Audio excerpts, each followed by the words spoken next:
up on tech news today, Apple's closing in on a cloud service, but will publishers be on board by WWDC? Sony's woes keep on rolling in, and this time, it's Thailand. Mark Zuckerberg wants your kid on Facebook because they need to start young. Playbook sales might be kind of dismal, and let's kill spam by buying spam items. It could work. All that and more coming up. Netcasts you love. From people you trust. This is TWiT. Bandwidth for Tech News Today is provided by Cachefly at CACHEFLY.com.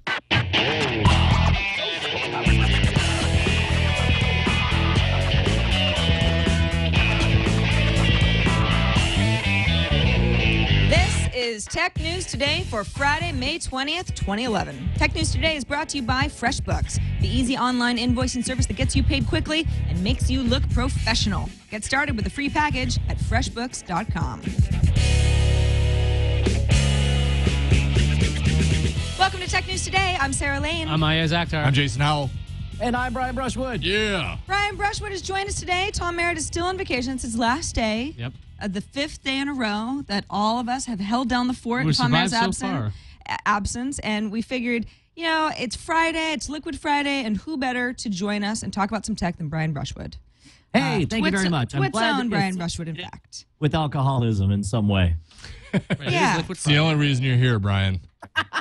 Hey, we got booze as a theme. Who should we call? Brushwood. Get him on. Yeah. Anybody at home who does not want to participate in the alcoholic Liquid Friday but just wants to have water, you are still one of the team. That's so why everyone it's Liquid Friday. And everyone not... can be part of the fun. So no ice. We no don't solid judge. Friday. All right, let's get into some pretty heavy news off the top. There was an explosion at Foxconn's Chengdu plant. A couple people, at least so far, died. Several others in critical condition. About 16 at least injured.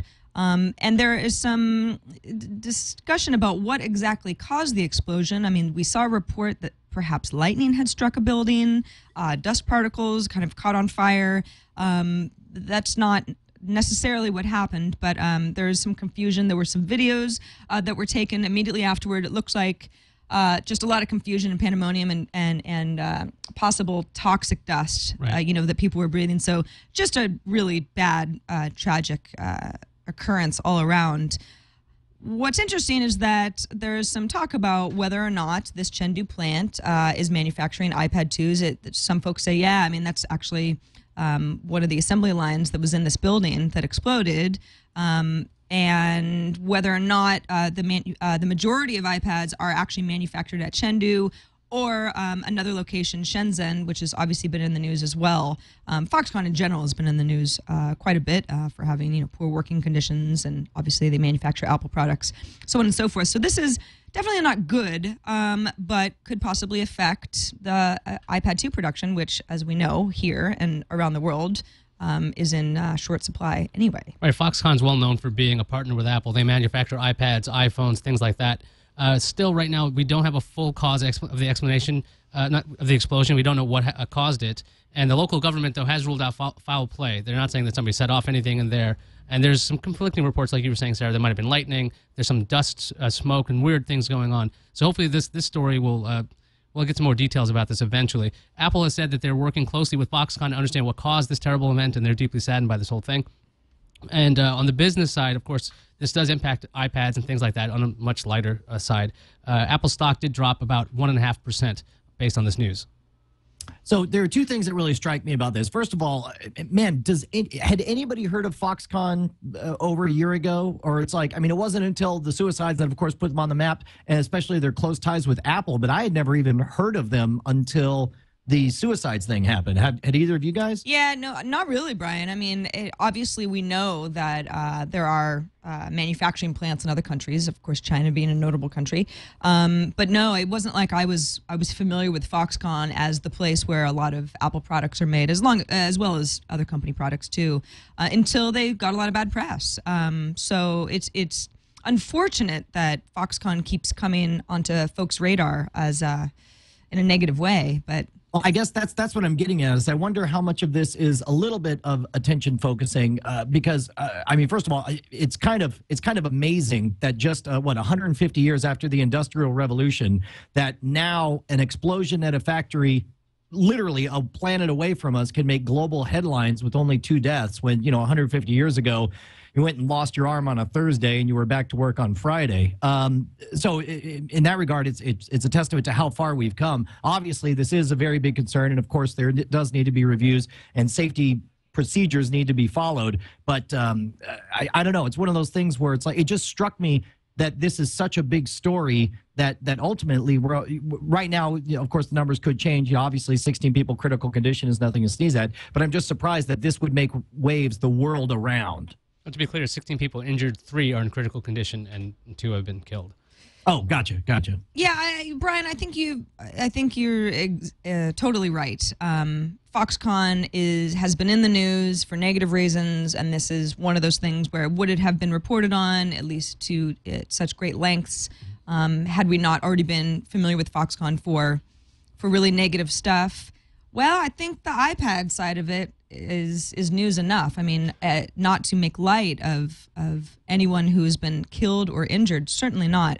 But as it ends up affecting iPad production, it has ripple effects. Shall we move to a much lighter side of technology All as right. opposed to this? All right. What do you got? I've got a story out of Bloomberg saying that Apple assigned Sony for its iTunes cloud service. Now, that means they would have Warner Music, EMI, and Sony all lined up. That means Universal is the only music group left, and they're the world's largest music company. So people are thinking right away, okay, that means iTunes.com is coming. There's going to be streaming things, and Apple's really lining up these deals. But Peter Kafka over at All Things Digital is pointing out that Apple may not be ready to launch a service by WWDC because they also need music publishers' consent, because they have the rights to with the labels for the musical recordings, but not necessarily the compositions underneath. Yeah, we were talking before the shows. Like, I was trying to figure out. Well, if the labels and the publishers have agreements, and then the labels have an agreement with someone like Apple, why isn't the publishing agreement, just carrying over? And Iyaz, you had made the good point that these agreements were perhaps in place well before the concept of streaming was even on anybody's minds. Right, because these contracts are going way, way back. They're probably going to have a large catalog, and they don't want to just include contracts or musical acts that only have contracts that have streaming discussed and that kind of stuff. What has me most intrigued about this story, it's building obviously, is that Amazon and Google wouldn't play by the rules of these companies. Correct. So what concessions is Apple making? So if they have to pay an extra licensing fee, doesn't that mean eventually that we have to pay for that? So let's say you pay $1.29 for a DRM free track. But if you want streaming rights too, that'll be $1.39. Because there's no way this thing is going to cost Apple nothing. It's going to eventually, the cost is going to fall into the consumer. I do agree that it probably cannot cost Apple nothing, but I'm not convinced that that it won't be free to the consumer. The reason being is especially because everybody else is not paying by the rules, it gives Apple a lot of leverage to say, hey, look, it's getting to be a nightmare for you guys. People are not playing by the rules. We want to get you something. Apple's in a very good negotiating position, of course, being the biggest music publisher online, and being able to offer them something. I don't know. I feel like I could see in the mix some kind of all-you-can-eat streaming service, because Apple's going to be up against, for example, Mog. And I should disclose that Mog is now a sponsor of Scam School. So I've been playing around with Mog, and Mog is $10 a month. You get 11 million songs, and you could download them to your device over the air. So I gotta feel like that's an emerging space that iTunes has the opportunity to come in and try to stake some ground in. Peter Kafka over at All Things D explained pretty well why it can be such a process to get the publishers and the labels and then a third party like Apple all on the same page, because two groups, so the labels and the publishers, each get paid when the work is used, but at different rates. And big music companies have recording music arms and publishing arms, but the two operate completely independently of each other. They don't always share the same rights to music. For example, Beatles recordings belong to EMI Music, but the band's publishing rights are controlled by Sony.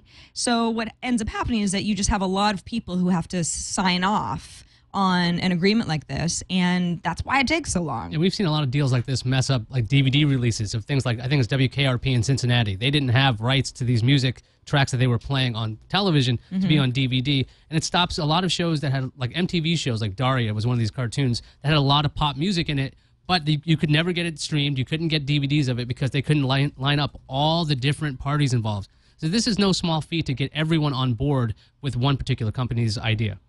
At this point, I mean, I think the question is, it sounds like Apple's they're gonna work this out one way or another. I mean, that's where they're going. Are they going to be able to launch this in time for the developers conference? I mean, first week of June, are we ready for this? Hard to say. It's May 20th. They got 3 of the major labels. Right. They can keep going. Try for the June release. Maybe at least announce something. I got to feel like there's a chance it could snowball forward, because it's like once everybody's on board and it's a matter of like, hey, man, we got a money factory running. You want in on this? It could be very fast. And it would be, I think there's a dollar value to the surprise of the announcement by WWDC. I'm not saying that I predict that it will happen, but I could see there being a strong motivator for somebody to try to make it happen in time for that. All right, moving on to some more bad luck for Sony. Although this is not PSN related at all. It's just at this point it doesn't matter. Right, exactly. It's just it's a kick Sony while it's down kind of a couple of months. Brian, you mentioned earlier the Foxconn story. It's like, well, we'd be talking about this if Foxconn hadn't already gotten a lot of bad publicity. Kind of a similar case, at least in Sony's case. Apparently, F-Secure is reporting that Sony's Thailand's hdworld.sony.co.th URL has a phishing site running on it. It ends up being a subdomain of Sony Thailand site, and they're not really sure what happened, but apparently the representative, his name is Mikko H. Hyponen, and I'm probably butchering his name, said, hey, if you have a large site, you have a lot of legacy apps, you have a lot of mini sites, subdomains, that sort of thing, it's not unheard of for something like this to happen. They say it's probably less likely to be a PHP SQL hole, or more likely, rather, than a DNS hack of some kind. And that's only one half of Sony's problems today. On the second half, there's a second attack. Sonet, which is Sony Japan's internet service provider, so they have a subsidiary at Sony, alerted customers that an intruder broke into its system and stole virtual points from account holders worth 100,000 yen. Wow, that sounds like a lot. It's like $1,200. Ah, I see. American, All right, anyway. let's point out also, it's not even like they stole $1,200. They stole virtual credits worth almost $1,200. Right. It's just more bad news for Sony. Oh, but you got to be. This is like Sony's the kid in the lunchroom who just lost a fist fight, and you're just waiting for the next time he stumbles and spills his lunch all over himself. You're like, Sony. Oh, when will you ever learn? You're a mean kid, Schwood. Wow, you really are.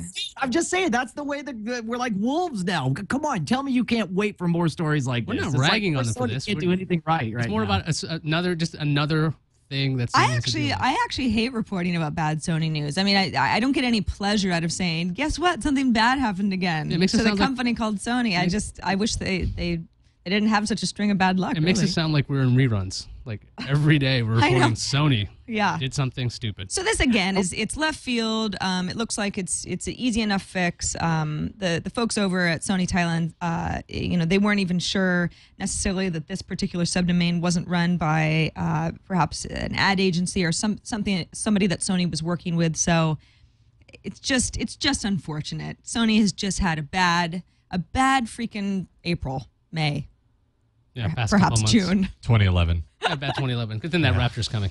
Right. All right, more stories to come, as well as why Zuckerberg wants to make nice with the kids. But first, we want to thank FreshBooks for sponsoring this episode of TNT. I almost said iPad today, but that's a whole different show. If you're not familiar with FreshBooks and you like invoicing, or you have to invoice people, then FreshBooks is the best option by far that you have.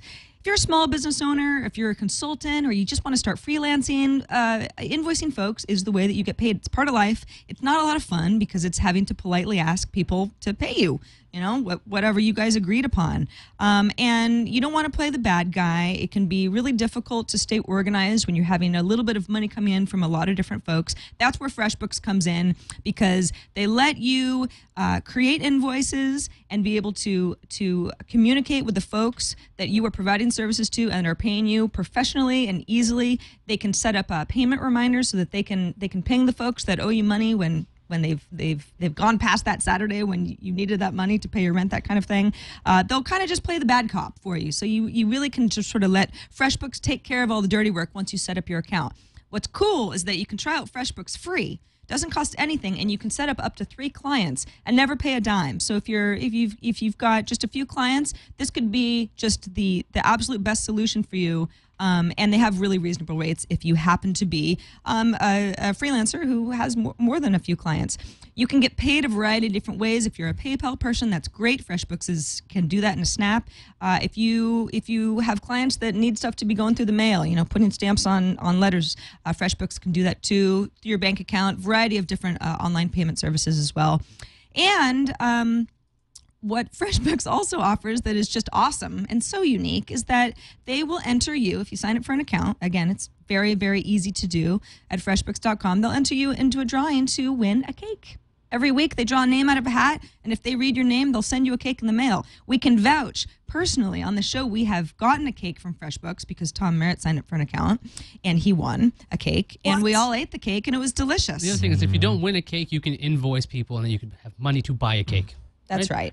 Sure. Can I make a suggestion? Since you sign up for free and your first 3 clients are free, I say if you're not a professional, if you got some deadbeat friend of yours who owes you money because you lent him $5 at the bar the other day, sign up for FreshBooks and then present him with an invoice. How's he going to say no to that? Exactly. Plus, they'll hammer on them and keep sending emails until you finally get paid. Blindside somebody with an invoice and use FreshBooks. And by the way, they have great apps too. So if you're like a mobile person or you need to be billed hourly, all that stuff, FreshBooks makes it really easy to just kind of check in and make sure that everything's going smoothly when you're out and about and on the go. FreshBooks.com, again, up to 3 clients free.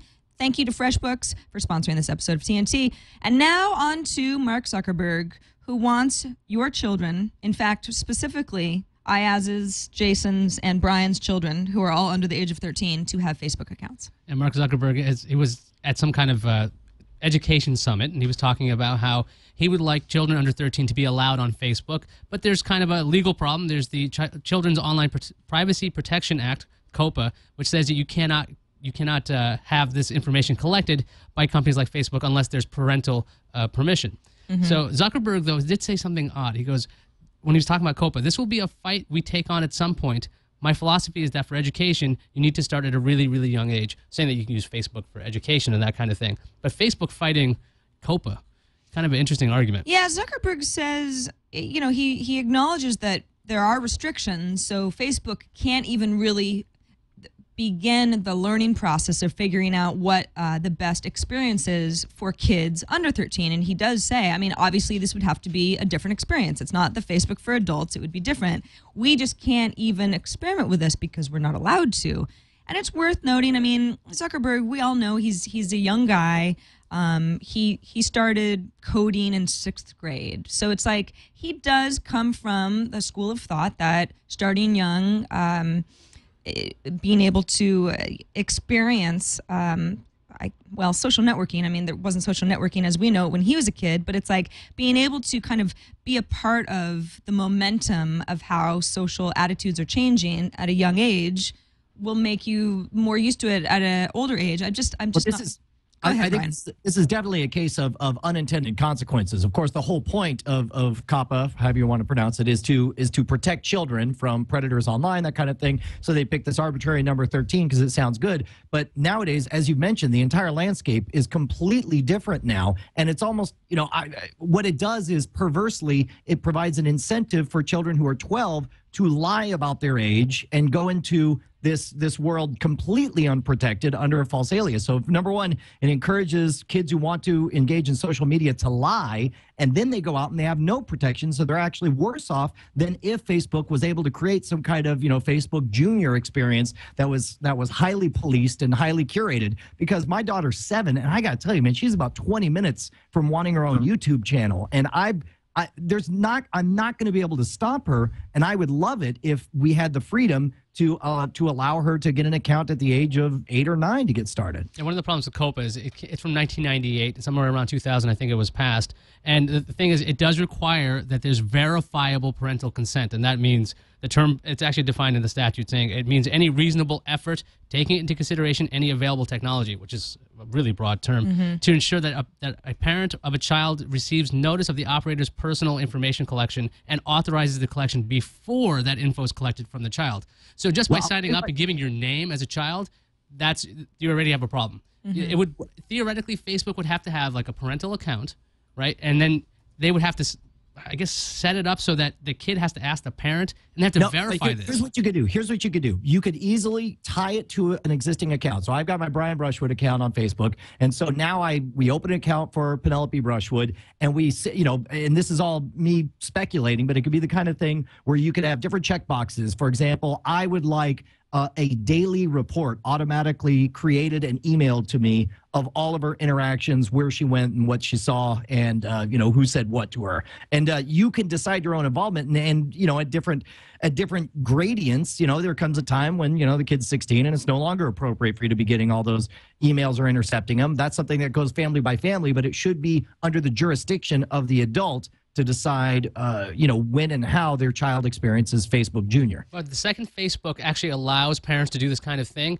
now they're going to be subject to this law. And now they have to deal with a whole other set of problems. So that's probably why they're kind of dragging their feet on this. They probably have to do a lot of legal research before they go, okay, what is going to be bulletproof? Because it's going to be a very difficult thing. Because this is an older kind of statute compared to social networking, which just really, really just became huge in the past couple of years. And Brian, I like the idea of kind of bundling children's activity on Facebook from within, sort of like as a subdomain of sorts, from within their parents' account, because then you can set privacy settings. You have an ability to monitor their activity. But then you get into what if something nefarious happens on Facebook? Does it come back to the parents who maybe had nothing to do with activity or something that was said, or threats or accusations, or all sorts of things that end up popping up on Facebook now? It's a sticky situation. I'm not sure what the solution is. I mean, obviously, there's a long way to go to resolve this, but it is good that Mark's bringing it up now, and it's good that he's recognizing that what we have right now is a recipe for disaster down the line, a system that by its very nature prohibits anyone under 13 from even getting online to play, encourages them to lie, and encourages them to be vulnerable to situations that we don't want them to do. It's important that we rework this now, and it will be ugly to hash it out, but I think it is important. As an aside, the publisher of Consumer Reports, Consumer Union, they want Facebook to be transparent with its efforts with this whole removing and identifying profiles of kids under 13. There was a survey recently that as many as 7.5 million kids under 13 are on Facebook, which is a violation of their terms. So the Consumer Union wants these guys to get these kids out of there. All I got to say just real quick is, how on earth do you crack down on that? All a kid has to do is say that they're older than they are. That's all you really have to do. Exactly. That's a great question. Yeah, nobody asks for a photo or comes to your house and even, to get a look at you. Even if it is totally, worked out, like you say, Brian, and they have a legitimate system, kids are really smart with computers because they're born, they're of a generation that have the computers in their life from the time that they're born. So they're only going to get smarter and realize that if all they have to do is set an older age to get around this and not have to have their parents peering in on them, that's what they're going to do. I mean, it's easy. That's why it's so important. That's why it's so important. It's kind of like the whole Netflix versus BitTorrent thing. Netflix instant streaming is making so many movies available instantly that it's going to start cutting in on BitTorrenting, because why would you want to bother to download the whole thing illegally when it's just right there and it's just easy to go? Likewise, I want to see the same thing with a Facebook Junior, where it's like, yeah, you could create a secret account that you keep secret from your parents, but it's so easy. It's here right now, and what are you really going to do that you don't care? It's the kind of thing where I want there to be a built-in process that gets them 90% of the things they want, to where they don't have the desire to go create a fake account with a fake age on there. Yeah, let's not forget also that Facebook, they've got 600 million users. Well, they'd like a lot of, they'd like 600 million more. And if they're under 13, that's great. So, let's get them on. Let's get them being honest about how old they are so that they can be marketed to appropriately. It is in Facebook's best interest to figure this out so that they have more users. Yeah, and they still don't want to get sued out of existence. And that too.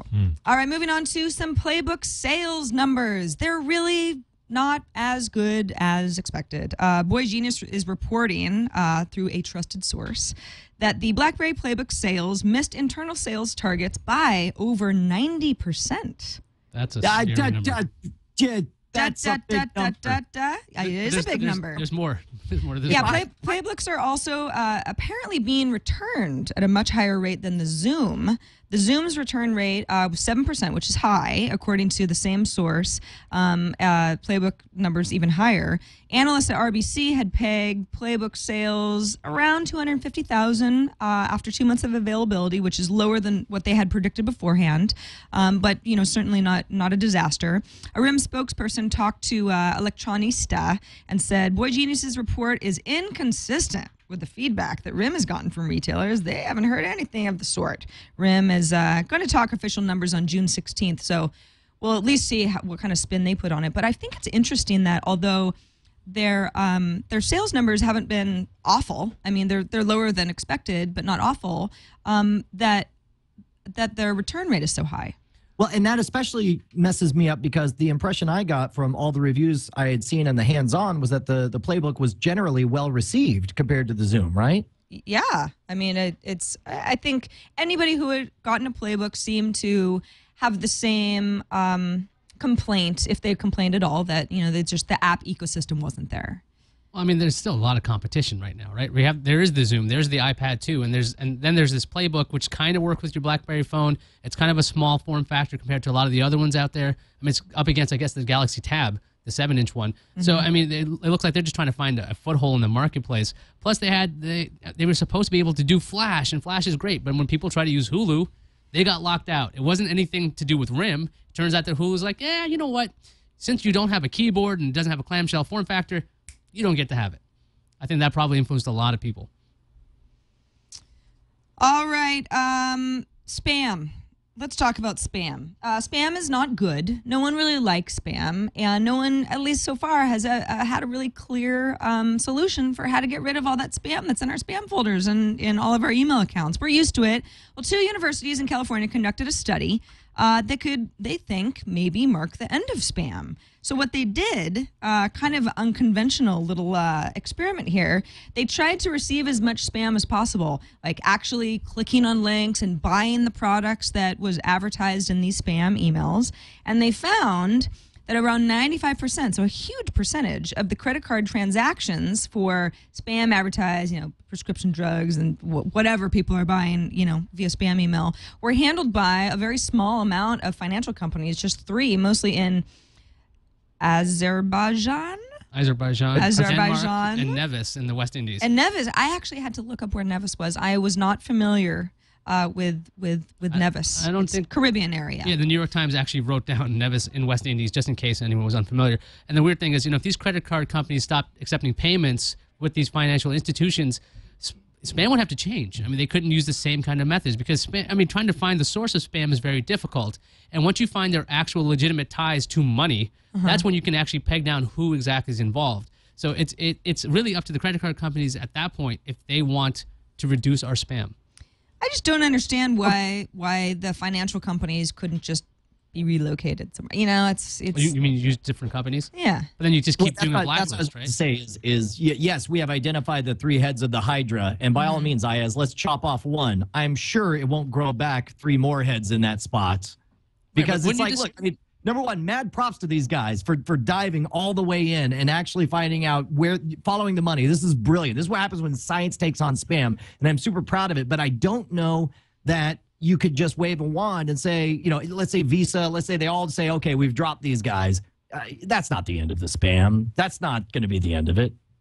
I'm still thinking that you just would create a blacklist effectively. You start saying, okay, it's like you run out of countries. I mean, there are only so many. Yeah, I mean, like these companies want to get paid. I mean, they're credit card companies. They don't really care necessarily who their client base is, but if their client base is taking off their majority of their client base, like regular users, they might have to respond. I mean, there must be a way to create a blacklist for this kind of stuff.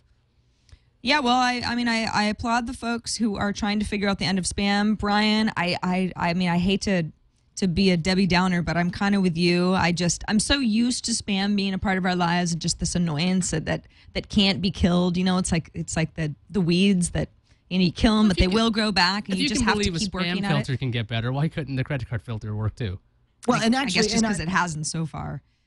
I mean, I actually think spam's gotten way better nowadays as far as the actual personal experience. When, I use Gmail or there's all these different services that you could easily download. Once people realized there was a buck to be made by reducing people's spam, I mean, I've seen a lot. I even have a completely unfiltered account that still doesn't get near the spam it got just 5 years ago. Like the built-in whitelists and blacklists that most ISPs are using, I think in general, from a personal perspective, it's actually getting better. I've actually noticed the quality of spam better too. Like I saw one that said, "Hey, I got pictures of your wife," and I was like, "What? Who's?" And I was like, "Wait a minute, this is a trap." You got tricked. I agree that it's easy. It's easy to ignore spam. I know my Gmail spam filter. It's very rare that something will get through that filter. I mean, for the most part, I'm not having to read through all the stuff. I'm not personally that inconvenienced, but the volume isn't going anywhere. I mean, the volume is worse than ever. If you go into your spam folders and look at all that junk, I mean, it's a lot of processing power just for nothing. Spam will continue as long as people click those ads. All right, now for our feel-good Friday story. And this really is a feel-good story. University of Louisville research helps a paraplegic man not only stand, but regain some use of his legs and walk, at least for short periods of time. Yeah, there's an implanted electrodes. Via implanted electrodes, this guy is able to walk and actually stand on his own. In a harness, he's able to walk now. This was a paraplegic man who was paralyzed below the chest in 2006 when he was hit by a speeding car. And this is apparently the product of over 30 years of research. So this is a huge step. I mean, yeah, Rob Summers is his name, and apparently he was an elite athlete. So they say, listen, this guy was in excellent physical shape before his accident, which might contribute to the fact that we've had so much success with him. That said, this is, I mean, usually when someone is paralyzed and there's spinal injury, and you lose the use of your legs, or paraplegic or quadriplegic, there's not a lot of coming back from that. So to be able to at least get this far, I mean, having Rob being able to stand on a treadmill and take a few steps and then rest, take a few more steps. I mean, imagine in 5 years, I mean, if he can continue this kind of physical therapy, wow. He's getting actual feeling back in his toes. He can wiggle his toes and things like that, and that's a huge deal. And most importantly, quote, some sexual response. I'm just saying, good on you. Right. That's important. It's very important. You're damn right it's important. Are you kidding me? That's the one part of the story that's speaking to me. This is huge news. I'm glad for you. Enjoy. This also, I mean, I love to think that this could translate across other physical ailments like multiple sclerosis. A lot of people have problems, neurological problems that inhibit the use of their legs, in their back. And if there are spinal implants that can start helping people, I mean, not just anybody who was in a car accident, but folks who have issues like this for a variety of reasons, that's just great. Modern medicine, you got to love it. And with that, let's move on to the news fuse.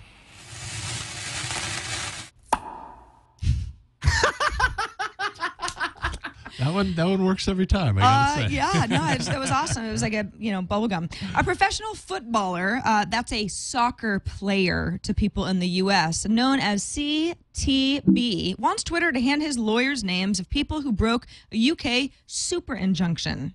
You might wonder, what is a super injunction? Well, it's something that would prohibit the press from reporting even the existence of the injunction. It's like an unreportable gag order. There are jurisdictional questions as well as possible immunity that could mean Twitter may refuse to comply without consequence. And if that story just made your head hurt, then you and I have something in common. Sorry about that. That's my bad. The purveyors of the Mac OS X malware scare may be an old foe of Microsoft. Microsoft said it found evidence of a link between the scareware on Mac and certain scareware on Windows. Microsoft believes the maker of the software is Russian, and right now Linux users everywhere are saying, ha ha. They don't have to deal with this. That's what they're saying. But they don't have to deal with this at all. Exactly. Nelson. Just really mellow, like, ha ha, we're Linux. Congratulations to Qualcomm. I believe congratulations are in order because you've won Nokia's picked as its first processor partner for its Windows Phone 7 devices. Yay. Now, Microsoft requires makers of Windows Phone 7 phones to use Qualcomm chips for a consistent user experience, but because Microsoft and Nokia, they have a special deal. So Nokia is still looking to add other processor manufacturers, ST Ericsson processor on deck, for example. And one of the heads of ST Microelectronics was like, we're going to be in those phones too. And so that's caused some confusion. Amazon, they've been challenging Apple's trademark of App Store. Well, Apple's got an argument for that. Quote, Apple denies that based on their common meaning, the words App Store together denote a store for apps. That's definitely an argument. Whether it's a good one, I guess I'll leave that to the court. Brian, what do you think? Is App Store the same as store for apps? No, it's not. It isn't. I mean, it's I don't know. I guess the question is whether or not they own the phrase App Store. Look, Apple, you're the ones who worked so hard to normalize that phrase, and everyone else has started using it. And now you want backsies. No, take backsies. We get App Store. Everyone, App Store. It's like Kleenex and all the other generic terms. Right. It's not generic. Exactly.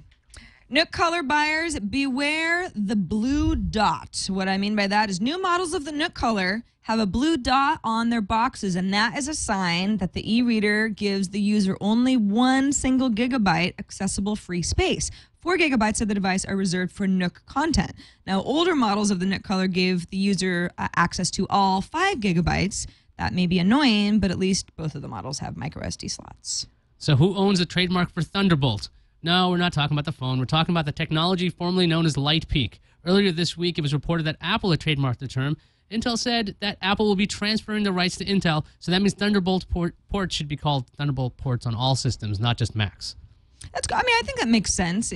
Thunderbolt is. Yeah, I mean, you right. want someone to be familiar with Thunderbolt to not have to learn some sort of proprietary Apple term. The scary thing is like Apple had FireWire, and then the other name for it was iLink and IEEE 1394, which was such a catchy name. Yeah, no, I love that one. I really miss it. I miss saying that. IEEE on air 1394 all the time. Zynga, the makers of time suckers like Farmville and Gagaville, they're getting sued by the Learning Company because Learning Company thinks that Zynga's name, entitled Frontierville's Oregon Trail, is a violation of the Learning Company's registered trademark of the Oregon Trail. Now, side-by-side images from the games do show quite a few similarities. I mean, it's, I don't know, it kind of looks iffy. Even if you've never played the Oregon Trail, so that means you were born after 1985? Something like that. Odds are you've still seen a very famous phrase from the game all over the internet. You have died from dysentery.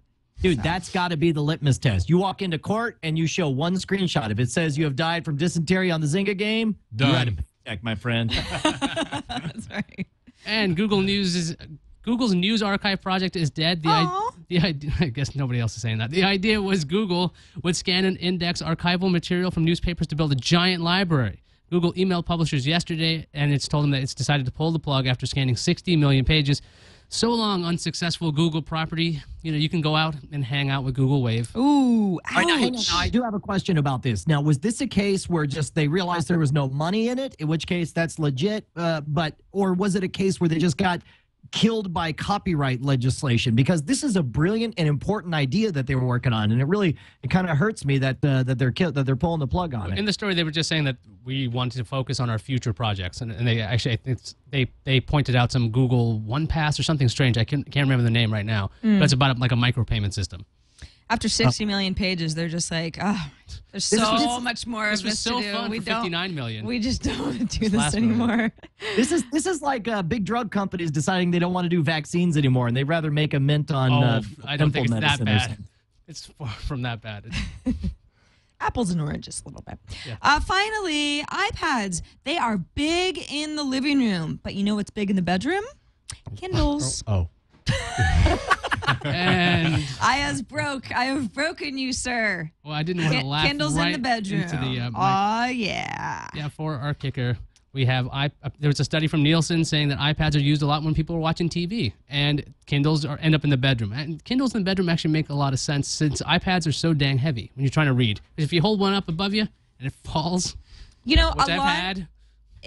For people who don't have both an iPad and a Kindle. That's me, because I just have an iPad. It's sort of like, well, it's not that heavy. But for folks, and you're not the first person who said this, who have both, it's like there's no comparison. When you want to read, especially if it's in bed and you're just kind of comfortable and you don't want to hold something heavy, the Kindle's the way to go. It also makes sense that people would be browsing their iPads because it's, yes, you can read a Kindle book via an iPad, but it's more of like that surfing the internet type of an experience, I feel like, where I'm kind of engaging in several apps, maybe while watching TV, or perhaps using AirPlay to actually stream something from my iPad to my television, which is not something that I'm probably going to do in my bedroom. Bedroom is more for quiet reading, and that's it. That's the only thing that happens in bedrooms is quiet reading on Kindles. Exactly. Just in Now, I'll case tell you that, anyone was confused. One of the things I loved most in this article was the graph it showed, because it separated it into the iPad, to the Kindle type apps, and then the smartphone. If you look at the iPhone, across the board, it's almost all, I mean, everything's at like 50% or higher. The only two that it takes a dip in are in the bathroom and attending a meeting, and even then, it's as high or higher than any of the other ones. It's like, the only one where the Kindle outshines is in the bedroom. Compared to everything else, it's relatively low use, because if you're reading a book on a Kindle, then you're giving it your full attention. Of course, you're not going to do that while you're at a meeting. You're not going to do that while you're watching TV. Nobody reads a book while they're watching TV. But it just is a testament to me what a fabulous multifunction device the iPhone and all smartphones have become in our lives. There are surrogate mini brains now. I mean, I use an iPad instead of using my laptop when I'm watching TV, so it's just one for the other. Not really that big to me. Yeah, I agree. It would be very difficult to watch a movie and read a book at the same time. I mean, can't be done, right? So it makes sense. I've read a book during a baseball game, so I mean, you can do it. Well, that's because you want to ignore the baseball game. No, there's a lot of time between pitches. I mean, there really are. Well, then you can probably chew gum and walk at the same time. No. Okay. No. Well, all right. Nobody can do that. Urban legend. The TechCrunch Disrupt Hackathon, not Hathacon. Really not drunk, actually. I just have a hard time talking today. Iyaz is rubbing off on me. Iyazitis is in full effect. It's taking place in New York City this weekend. The actual Disrupt conference starts on Monday, goes through Wednesday. So if you're a hacker, get on over to NYC and build something. The last space shuttle flight from NASA has been scheduled. Atlantis will launch from the Kennedy Space Center in Florida on July 8th. Will we be attending? I don't think so, but Are you guys it would be nice. Are you guys all misty-eyed with the end of the space shuttle program? No.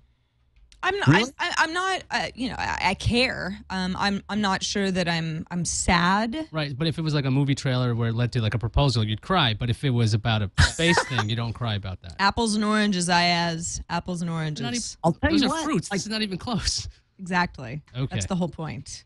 Like 2 years when I had heard that they were ending the space shuttle program, I really thought I would be upset come now. But the latest news from SpaceX and the fact that Elon Musk put out a press release saying that they're able to essentially provide the same services as NASA for 1/3 the cost, it kind of has me all excited about the new phase of space that we're about to enter. Yeah, exactly. As of July 16th, Microsoft will no longer accept Windows Mobile 6 apps in an effort to get people to develop for Windows Phone 7 already. I know who's broken up about this. Iyaz. That's right. That guy. I'm a Windows Mobile 6.5 fanboy. Yeah, as you know. you love it. This makes perfect sense. Well, yeah, I mean, not a big surprise. The other thing is Windows Phone 7 doesn't support those apps anyway. You might as well move ahead. And we have an email from Adrian. Good day, TNT crew. And he wrote good day. I'm not just making that up. I was just catching up with show number 244 where you spoke about New York aiming to be the next top digital city, including opening a Twitter and Facebook presence. During the discussion, I thought you missed some of the potential for these accounts. I live in Brisbane, Australia, and I'm sure you recall that in January this year we had some pretty horrible flooding. Our city's Twitter account assisted our police services' Facebook and Twitter accounts to share information, coordinate resources, and combat misinformation. As an example, there was a resident living near my house who was cut off by floodwaters and without power. The person required boiled water for medical reasons. A call was put out on Twitter, a gas stove offered, and a person arranged to transport it to the stranded individual. So we missed a point there of Twitter actually being used for this kind of communication. Well, Adrian, that is indeed a really great example of how social networking can work. I think that's exactly why New York is setting these types of services up. I mean, they don't necessarily have a natural catastrophe in mind. Obviously, the hope is that something like that doesn't happen. But if it does, and they have a really good network where people can communicate with each other and certainly communicate with city officials, that's the whole point of this. Yeah, the more points of communication, the better. Because if one system fails, you have a redundancy. And that's a really important thing. It's not just like this silly, what's hot right now? Twitter will do that. So there's some great reasoning for this. Finally, you probably have heard that TWiT is moving to a new, improved studio. We're in the process of building it right now. And if you want to own a piece of our set, you can buy a brick. We're doing a fundraiser for our new TWiT studios. To learn more about it, to help donate and help our process along, you can go to bricks.twit.tv and buy a brick. Get your name engraved, leave a message, come visit us later, see your brick. Doesn't that sound fun? You could show up. You can take a piece of paper, make a rubbing of your brick. You're like, hey, look, that's my brick. Whatever. Take a picture of yourself with your very own brick, or just be happy knowing that you've got a brick up on the You've set. helped Behind the build. TNT set, for example. Again, bricks.twit.tv. Go ahead, Brian. I actually had a question. Is it on the outside of the brick house? Is it on the inside? Is it part of the set? Is there a chance that we'll see it on screen at some point? Where can people visualize where the bricks actually end up? It'll be where the reception area is. When you come in, there's going to be a couple of walls, and there's going to be bricks pretty much everywhere around there. So if you visit, or you probably see a tour of the studio at some point, you'll see it. Maybe not behind us on the TNT set, because we don't know what you're going to write, quite honestly. So, It's actually it's for folks who aren't familiar with the new studio. It won't be on the outside because we want to keep your bricks safe. But when you go into the entryway, it's kind of the best place, really. It's different than the entryway now. I mean, the new studio is really awesome. So the entryway is just sort of big, open space where everybody will see your brick, and it's going to be really cool. So again, we'd love to have your support. We love your support already. Bricks.twit.tv is the place to go. Help us out. Help us get into the new studio sooner rather than later. And that's it for this episode of TNT. You can get a hold of us at 260-TNT Show. Leave us a voicemail. Tell us what you had for lunch, or just talk tech. You can always email us at tnt@twit.tv. Brian, thanks so much for joining us on Liquid Friday. Tell folks where else they can see you on Twit and beyond. On a dry Monday, I'll come anytime you guys want me. Good. Brian, you're on NSFW on Tuesdays, as well as Frame Rate with Tom Merritt regularly on Tuesdays as well. Where else can folks find you on the net? You can find me at shwood.com. That's SHWOOD.com. But my latest news is I finally converted over my Facebook profile to a public page. Nice. So if you go to fb.com/shwood, SHWOOD, and you can give me a like. Just say you like me. I'm going to go like your page right now. they like Schwood. Really All right, do. everybody. Have a great weekend. Tom Merritt will be back on Monday. Thanks so much for joining us. A Tom Merritt Free Week. Bye-bye. And enjoy the rapture.